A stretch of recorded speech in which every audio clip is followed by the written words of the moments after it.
বান্দরবানের থানচি উপজেলার বিখ্যাত নাফাখুম পর্যটন কেন্দ্র সহ সকল দর্শনীয় স্থান দ্রুত উন্মুক্ত করা এবং নিবন্ধিত পর্যটন পথ প্রদর্শকদের ওপর আইনশৃঙ্খলা বাহিনীর বিভিন্ন পর্যায়ে হয়রানি বন্ধের দাবি জানিয়েছে উপজেলা পর্যটক পথ প্রদর্শক কল্যাণ সমবায় সমিতি।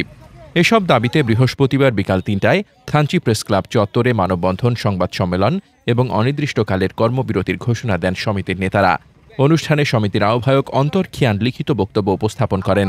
এ সময় পথ প্রদর্শক জওয়াইপ্রু মার্মা, ব্যবসায়ী মোহাম্মদ হোসেন, জিপ চালক লোকমান হোসেন, হাম বাহাদুর ত্রিপুরা, রাহকুমার বিশ্বাস, সাশই থুয়াই মার্মা, আমির আলী, বৌদি আলম ও রেজাউল করিম সহ অনেকে বক্তব্য রাখেন।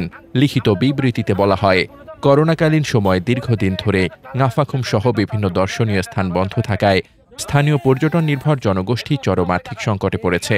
তিন্দু পর্যন্ত সীমিত পরিসরে ভ্রমণের অনুমতি থাকলেও রাত্রি যাপন বা অন্যান্য স্পটে যেতে না পারায় পর্যটকরা নিবন্ধিত গাইড নিতে অনীহা প্রকাশ করেন। অন্যদিকে অসাধু ব্যক্তিদের সহায়তায় অনেকে নিষিদ্ধ এলাকায় গিয়ে নানা অনাকাঙ্ক্ষিত ঘটনার শিকার হয়েছেন, যা গাইড থাকলে এড়ানো সম্ভব ছিল বলে দাবি করেন বক্তারা।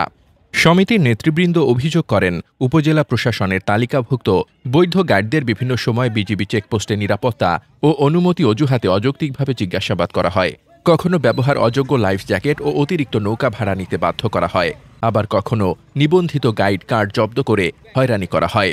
এমনকি গাইড ছাড়া পর্যটক পাঠানোর ঘটনাও ঘটে, যা তাদের কাজের পরিবেশকে কঠিন করে তুলেছে।